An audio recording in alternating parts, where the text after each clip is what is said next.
ઝેરી દારૂની ઘટનાને પગલે રાજકોટ શહેર કોંગ્રેસ સમિતિ દ્વારા વિરોધ દર્શાવીને કલેક્ટર અને ડીસીપી સમક્ષ આવેદનપત્ર પાઠવીને રજૂઆત કરવામાં આવી છે। અહેવાલ સંજય પોપટ।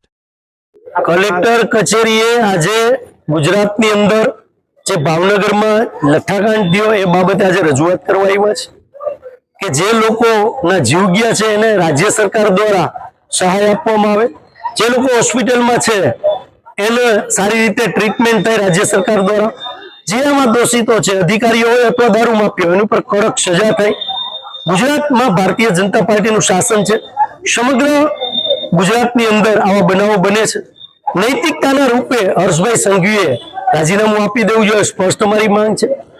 અને રાજકોટ શહેરના પોલીસ કમિશનર શ્રીને પણ આવેદનપત્ર આપ્યું છે કે રાજકોટની અંદર આવો બનાવ ન બને ભાવનગર જેવો, એના માટે પોલીસ છે એ કમર કસે। જે પોલીસની છાપ આમ જનતામાં જે વિશ્વાસ ખોઈ બેઠી છે એ ફરીથી પ્રસ્થાપિત થાય, આ બાબતની ઉગ્ર રજૂઆત કરવામાં આવેલી।